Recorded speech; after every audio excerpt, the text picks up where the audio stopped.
Hold on. Let me take a sip.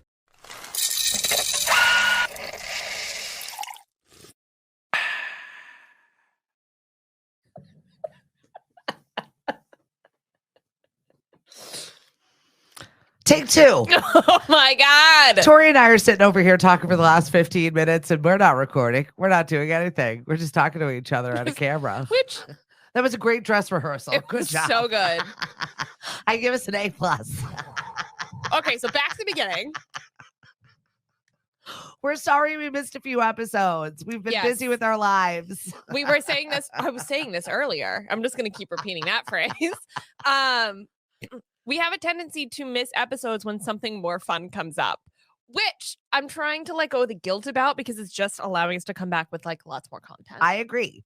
That's how we fish. We fish for new episodes. So tell me about P-Town again. I had an amazing time. Yay. I shut down completely. And that's a really big deal for me, even for a 24-hour period where I did not run to the rescue of any of my clients. I did not fix anything. Everything was pretty much on fire here. And I was like, oh, well. Feels freeing. I needed it. I needed that separation. I needed that reset. There is something to be said, though, about taking time off an object in motion because I didn't want to come back. Yeah. I was like, it seemed like such an arduous chore to come back and just get back into the swing of things.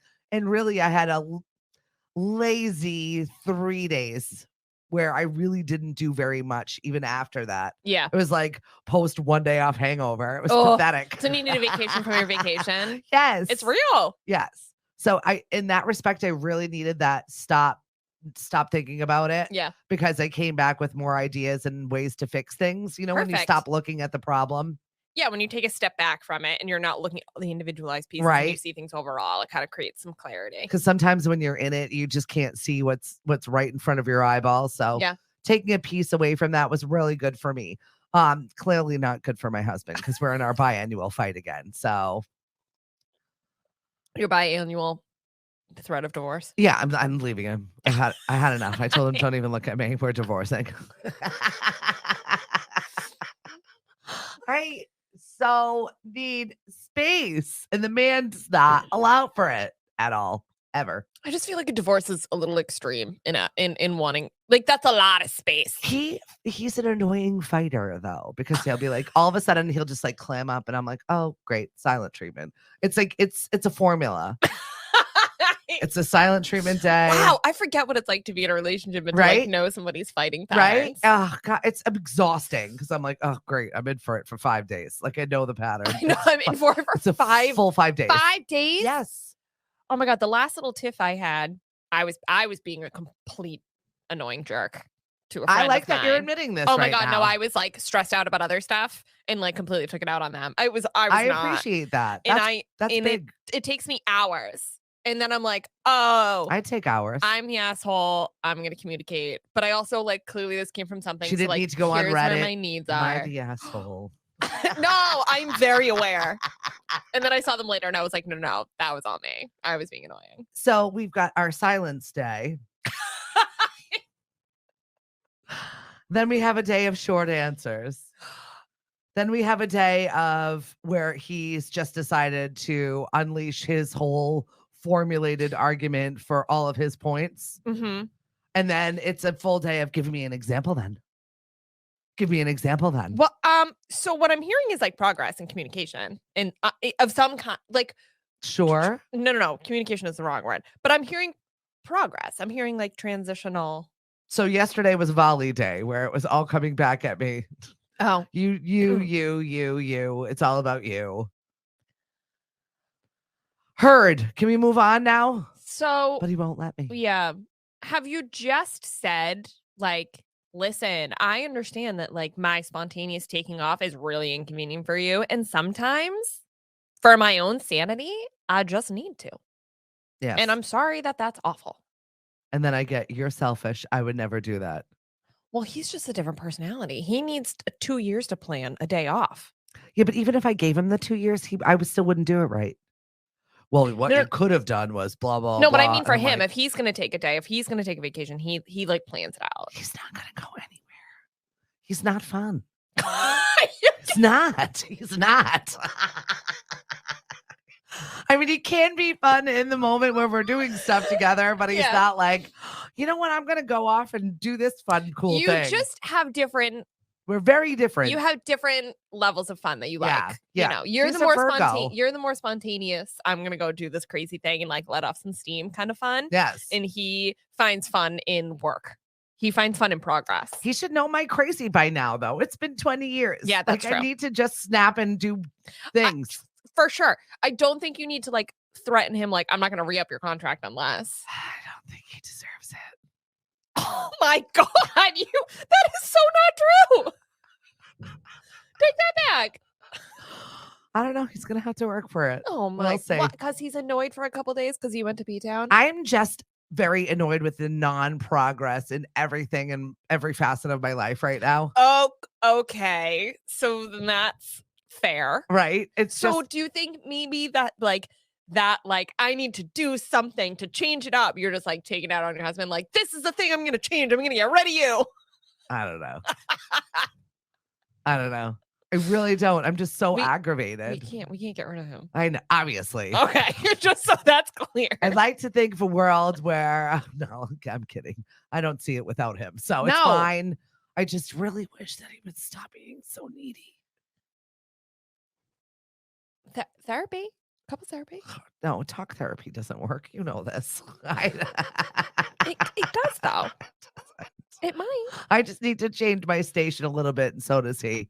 We'll get through it eventually, but every talk therapy, it makes it worse for us because we have a Pandora's box of a past, and it's always something. Like there's always someone looking for something. You just have things that you shove down and just ignore, and if you bring back up, it causes more problems. No, it's just like it's not. Neither one of us are ever going to be satisfied with the answer or how it went down. So bringing it back is not going to like neatly fold it. This is wow, not to stack. This is not very good marketing for a good relationship. I like think about like dating. Do I want to like stop? Do I want to like move from dating casually to dating seriously? I think you just need to accept it sometimes. Up. Yeah, you just need to accept it sometimes. Accept what? Anything. That it's miserable? No, it's not always miserable. Always. It is not always miserable. It's not. It's just like the changing of the seasons. Like when you have this stack of stuff and you're like, this again. Yeah. All right, here we go. Let's unpack the boxes. Let's put it neatly on the shelf. Let's creatively make this look good in this display. And then you know what's going to happen. Yeah. You love that season. You ride that season. Things get messy. You neaten them up. And then it's time for another season again. That is relationships. I'm understanding this metaphor. Well, that's why I gave it to you. Yeah. Because that's kind of what relationships are like. Okay, so we can move on from wanting to divorce. Yeah, fine. We'll get through it. It's just once again. We can't live with seasonal change. We can't live with a barista. No, honestly. Who else is going to do the things I don't want to do? I mean, let's be honest. When none of my technology is working, I'm like, Dad. Oh, fix it. Thanks. All right, let's get into what's roasting. Yes, please. Tina Turner. Very sad. I wasn't expecting it. No, nobody knew she was sick. 83. I mean, she's 83, so I mean, she lived a great life other than we knew enough. I knew enough to put her on my death league, but she was not my like bonus point. I like that you have a death league. I'm doing real well with her now. She's actually the only one that has gone on my death league. So I'm not doing that well, but you actually had her on the radar though. Yeah, I did. I don't know why. Well, she's older. Well, because of her age too. So the way our death league works is like if it's a younger person, you get more points. So the other people on people's list have been older in their 90s. So Tina Turner was great for me because she was in her 80s. Wow, this sounds so terrible. Well, I'm not like trying to like make her death a game. But. Well, I did move her over into my music bingo list that is dead people. So that's always fun. Oh, and it was really funny. Every time I add somebody new, I'll pull out the these people are all dead bingo. And then someone will be listening. They'll look up. Yes, they're all dead. It's just funny to watch that click, especially when it's somebody new. Yeah. Then they're listening through and they're trying to figure out the theme of the game. I have never gotten a single theme in your bingo. Ever. No? Never gotten a single one. Well, which is like, I have an inside track and I know your brain. Why? Right? I don't know what's wrong with me. Anyway, Tina Turner, 180 million albums sold, 12 Grammys. Incredible. And the nicest legs. Yeah. So nice. We're talking about Carrie Underwood. She's got good ones too, but Tina Turner's just, I mean, for her skin age, tone, right? Of Tina Turner was always like the gold, and she just shimmered. She had nice legs till the end. Like there was never a period where they like got all like white and splotchy like mine. I even posted a meme this week and it was everyone like this with the bright light in front of them. I was like, here's me after oh my God. sad girl winter. I'm starting to get some color. I have to like hide on my back deck and lay in the sun and hope that works for a few days. Yeah. But thankfully nobody's looking at me anytime soon. You're good. So You're good. I don't have to worry about I got some splotchy chest burn over the weekend while I was at our national cemetery. So that was super fun. Awkward. Yeah, and all the Memorial Day stuff where you went. Yeah, that was beautiful. Peachy. It was very nice. It's always so moving to see how many people volunteer, how many people are buried there. And there was a cool woman that showed up that a cool woman. I was fascinated by her career. She was the keynote speaker, but cool. her job is to go and identify remains of unknown soldiers. Wow. So she gets this call like, oh, and then I went to Korea and I picked up 53 boxes of remains that the Korean government had. She had awful. She flew to, but probably really rewarding. It is though. It's really, I mean, it's pretty incredible. To like reunite. Give a name to a person where an unmarked grave was. Correct. Just so you had an answer. But she had 3 people that were interred at Otis that she actually did the research to find out who they were and where they belonged. So I thought that was cool that she shared that story, how she was, one was from Pearl Harbor. Wow. Like she gets to fly all over the world and identify these remains. That's crazy. Which is just anthropologically very cool. Interesting. Yeah. It was just a really neat job. And she just honed it all into like this 10-minute speech. I was like, wow, that was really neat. That's cool. Was it motivating? Was it an inspirational speech? I just thought she was really fascinating. Oh, okay. I mean, it was nice that I'm glad that our government still does this. I had no idea that they're still actively looking for names and faces to go along with remains that they're doing something right, apparently. One of the few things. All right. Another dead people news. We're moving on to the living. Miley Cyrus. She had this weird statement on Instagram where she said that she doesn't want to do tours anymore. But then she had to like retract. I don't remember her ever doing a tour. I feel like she's done a tour. I'm going to look it up now. Like the Hannah Montana tour. Oh, definitely. Like when she was little, but I can't recall a moment where she was touring as an adult. Maybe like a one-off here and there, Glastonbury or in a festival setting. I could see her. Oh, this is not really an easy thing. Right? How many Miley? She's had 6 concert tours. 4 of them have been worldwide. Okay. So since 2006. So I'm going to go with, she's toured. Yeah, it's just been a while. I just think it's an interesting concept that she said she doesn't feel connected to her fans when she tours. And as a performer, I kind of get it because when you're up on a stage, you just see black. And if you see little lights, you see little lights. But especially when there's so many people, it becomes just a wall or just a screen or you can't connect with one individual person. And of course, there's the like people in front of you. But even then, it doesn't really like quite hit home. So I can totally understand how this day and age, when you have other ways to connect with your fans, like even take Instagram Live, for example, you're sitting there on live and people are not directly in front of you, but they're commenting. Right. And they're interacting with you as opposed to a concert where everybody's just screaming. Like you're not having conversations with people. Yeah. So I think it's an interesting concept and shows the like how modern and how much we've evolved when the main way the performers have connected with their fans via them being an audience in a concert is actually not the way current artists are feeling connected to their fans. Yeah. And that there's other ways to do it. I just think it's an interesting statement. I mean, obviously the internet came for her, ripped her apart for saying she didn't want to tour anymore. Well, I mean, that's everyone's favorite thing to do. No, the internet is a cesspool. Totally. Thanks for watching. Of course. And she had to come out and say, performing for you guys has been amazing. It's been the best days of my life. It has nothing to do with your lack of appreciation or everything you guys do. But, she doesn't want to get ready in a locker room every day. Yeah. And, she doesn't get to. It's just she doesn't have to. No, she doesn't have to. She's Miley Cyrus. But we were saying earlier, her best performances are when it's like just her or it's some small intimate thing, or she shows up randomly, or it's a surprise performance and it's with other people. Right. Like when she does hasn't she performed with Joan Jett? Mm-hmm. And with Dolly, like those are like the best shows. New Year's Eve was a great performance. That was probably, I think, one of our best performances ever. I just see her more as a TV person and not go to a concert. Wow, what an intimate moment with Miley. I don't feel that. And I just wonder how much money she makes on tours, really. Like, I don't. Because you don't think she could fill a Gillette? No. Maybe the Garden in like Mansfield, but like I don't think she could fill. Like, not to say that if you're touring the Boston Garden, right? Like you're not making a ton of money, but I think for some reason I just don't think Miley carries that amount of fan base as like a Tina Turner or a Taylor Swift. I feel like everybody likes her, but not enough to go see her in a show.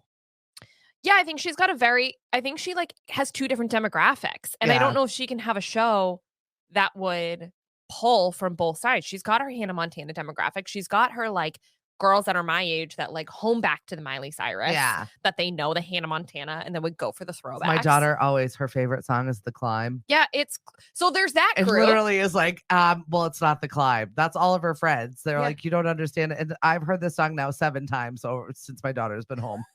And I was like, really? The Climb? This is it? But there's that. Like, you don't understand. People are obsessed. Yeah. And I think that has got its own culture as opposed to her new music, which has got all of these.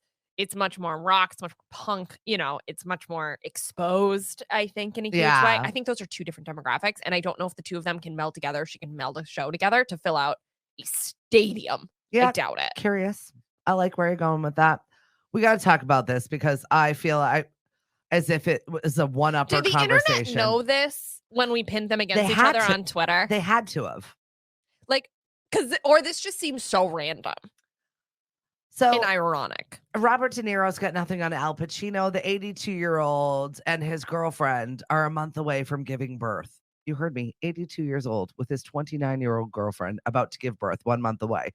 So she was clearly pregnant when the whole Robert De Niro information came out. Totally. And they were probably like, oh no. Like, totally.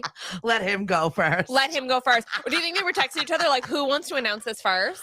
Oh, that's hysterical. We're going to be stuck in this together. So I would have, if I was him, I would have just pushed it out same day. But the press photo that they released, I really wish I could like throw it in here right now just so that you could see it because it's so hideous. He looks bad.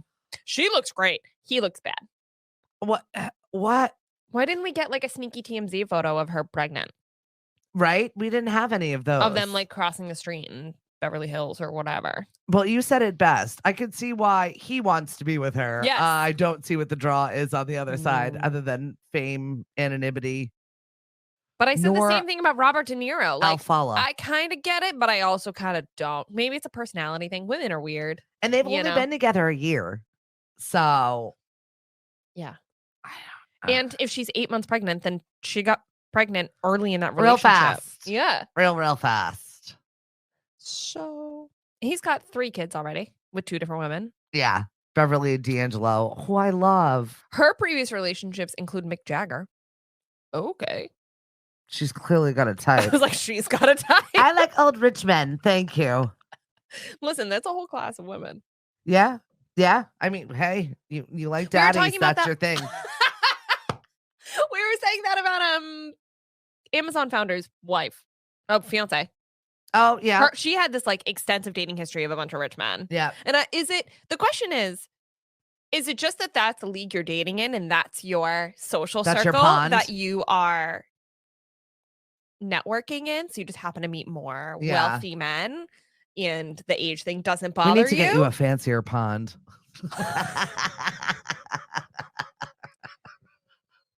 A fancier one. I don't know. Good for them. A little more sparkly things. Yeah, I agree. Yeah. Mm-hmm. More gems in there. Yeah, and oysters with pearls. In a man that wants to like put an entire bust of me on the front of his boat. Why not? Those are aspirations. Actually, not on Cape Cod. Yeah, no. JK. No. You'll be looking like you're hanging out with Johnny Shea over at Trader Ed's. No. Hey, Johnny. Oh my God. Don't get on that boat, girls. Don't get on that boat. Don't do it. Moving on, Netflix has started rolling out that you have to pay to share. Right. It hasn't hit my ex's account. Yeah, I'm like, I haven't seen that happen yet. For now. It's bad enough we're paying for every damn service there is. And the price difference is like $7.99 for one account, $6.99 for another. Like, yeah, we should get a discount or a family plan. It should be like $2.99. Like, right. you're making it impossible. Where's the family plan? That's what I want to know. I would rather pay if it's $9.99 for streaming without commercials. Make it like $14.99, and then you can have 3 servers. Yeah, something like that.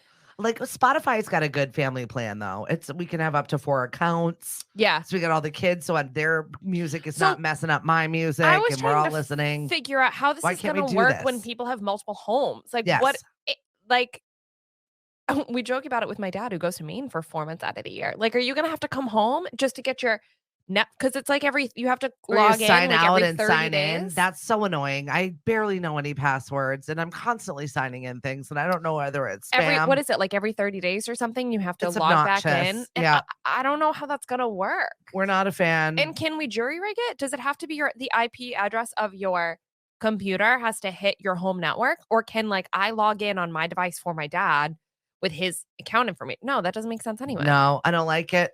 Not having it. I just want to know how we're going to figure this out. How are you going to do this with college kids? Well, you're going to pay. You think parents are going to pay for their own college kids? We should all just cut Netflix because they're not making anything new anyway. No, the writer's strike is still not over. I actually haven't really watched anything on Netflix recently that I've been like into. Either. But I'm also not paying for Netflix. I'm stealing it from somebody else. There you go. That's why. Well, guess what's back? Hulu. That's Hulu. The Kardashians. Yes. And we're a little behind. I watched it. I watched it too. Okay.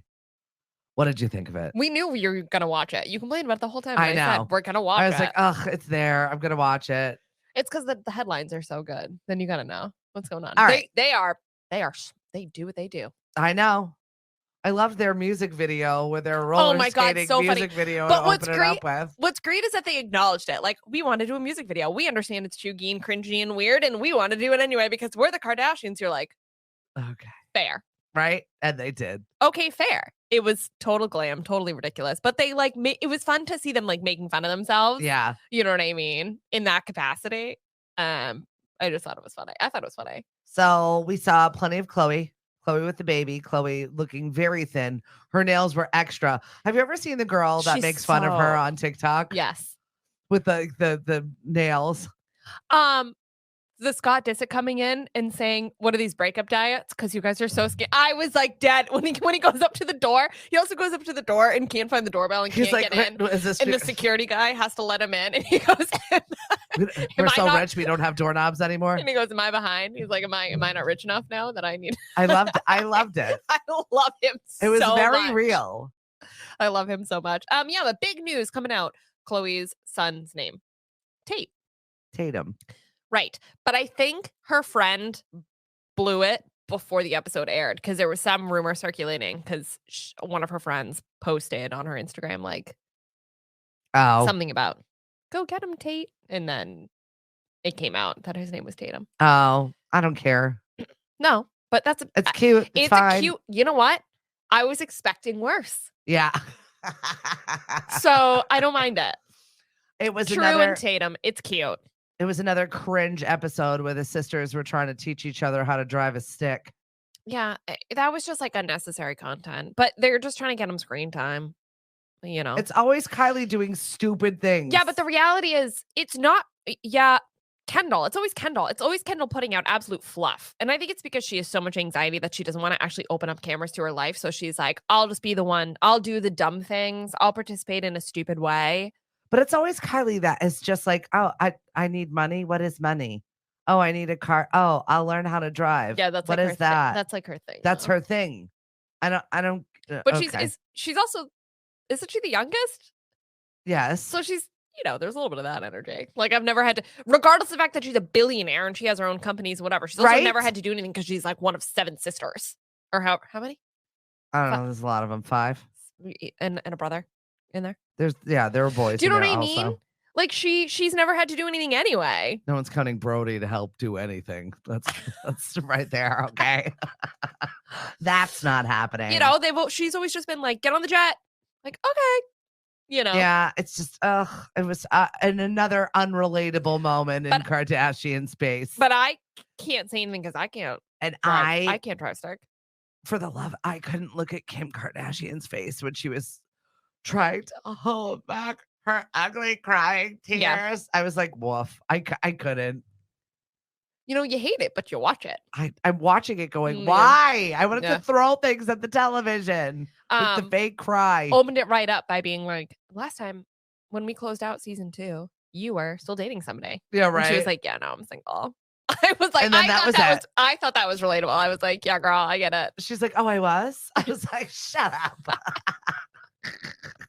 Well, probably by the time they like closed the relationship, closed the season, watched the season, started the new season again. I'm sure it's so much time where she's like, oh yeah, that was happening. So you wanted to share her confessional interview space with Kim. You liked it? Yeah, I just thought it was kind of like, this was the few times that I was like, shit, I'm kind of relating to Kim. Okay. She said, loosely. I go back and forth in my feelings like, who's ever going to want to date me? I have 4 kids. I'm in my 40s, you know, like, oh my God, who's going to want to deal with the drams? Fair. And I feel that way a lot. Like, You don't have 4 kids. No. But the idea of like, who wants to deal with like all the shit that I bring to the table? Like, I have a lot of great qualities. Don't get me wrong. This is not like a avoid me advertisement, but I mean, it should be, but I do feel like I have so many different things. Like we were talking about this earlier. I will just go to man at the drop of a hat. I sometimes struggle with communication. I sometimes lash out a little bit. I have a tendency to run. Like, I'm very aware of my flaws and I'm very aware of the things I bring to the table and the things I don't. Mm-hmm. So there is a little bit of that, like, I don't know. If a guy has 100 different options, I don't really know if I'd be the thing. I don't know if I would. Maybe I'm not confident in myself to be like, pick me. Like, I just don't have that energy.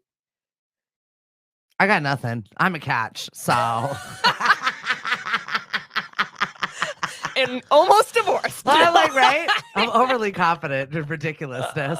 I see it exhibited in my son also, who is just gives no fucks and walks around like, whatever, I'm great. If you don't like me, you're not coming with me. I related to that statement. Who's going to want to deal with me? Who's going to want to deal with the drums? Now, mind you, like, I don't have like Kim Kardashian I do get drama, it. But like, you know, we talked about this. Like, I got baggage. I got things, you know, but then she did go on to say, but my person will be like, fuck all that. It's going to be hard, but we're together and we're going to do this. Maybe that's where my hesitation is. Cause I have lack of faith. Yeah, and you just gotta jump. No. She's like, absolutely we'll not. Jump later. You just gotta do the thing. All right, hit me with the weird news. I don't know if I really want to get into this weird news. Can we okay. Ooh, I was gonna take a sip. Take a sip. Take a sip. You take a sip. Man rescued deodorant as it got lost in his rectum. Whoa. This is a far left. Foreign body fetish. Yeah, this is a thing. Why do I know this is a thing? That's a great question, but I know this is a thing. I love that you're interviewing yourself. Please talk. I don't mean to. I loved it. Continue. No, why do I know this is a thing? That's a great question. Do more of that. A grown man had to be rushed to the emergency room into emergency surgery after he got a can stuck in his can. A can? Mm-hmm. It's canned deodorant? Mm-hmm. Well, that makes a little more sense. I was thinking like the other kind. How far do you need to stick it up there before you lose things? Yeah. I have so many questions. Kind of impressive. How far? How far? Yeah.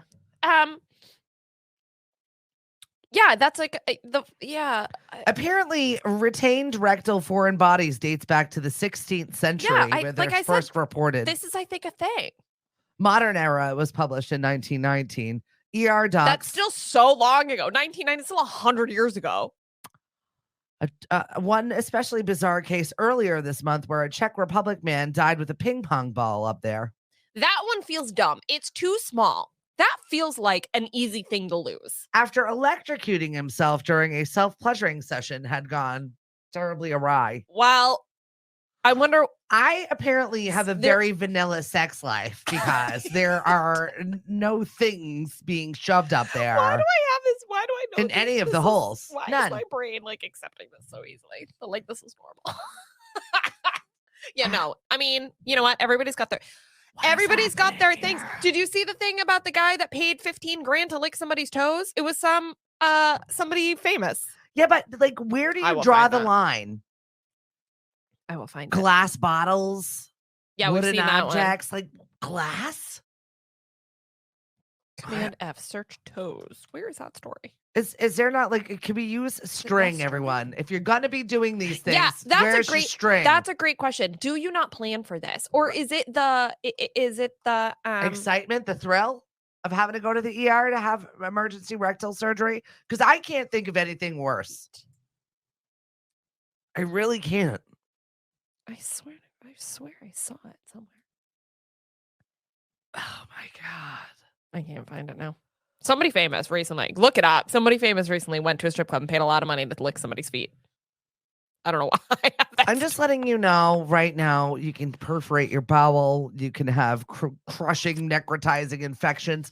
Don't stick stuff up there. Or just, yeah, I mean, I would definitely say don't. But if you got a fetish, just plan for the worst. Have a little anxiety for yourself. Attach it to a string for safety's sake. Yeah. Nobody goes spelunking without some way to get out. Come on now. How do you get to do you have to like ride on your stomach and I don't know. In the ambulance on the way? Okay, we can't talk about this anymore. We gotta go. We're done. That was our weird news of the day. Fetish people, let us know. I don't understand the draw, but maybe you're like, this is why. This is where we're at. Or it just feels good. Either way, stick a string on it like a little tampon and you'll be fine. Oh, God, we got to go. Right? I can't do this anymore. Get perky with us Monday, Wednesday, and Friday. Follow us on Facebook, Twitter, and Instagram, The First Shot Morning Show. And I swear we'll be back on Friday. Glass bottles. Glass bottles. The First Shot Morning Show is produced by Lemonadio. When life gives you lemons, make radio. We encourage everyone to listen happier.com.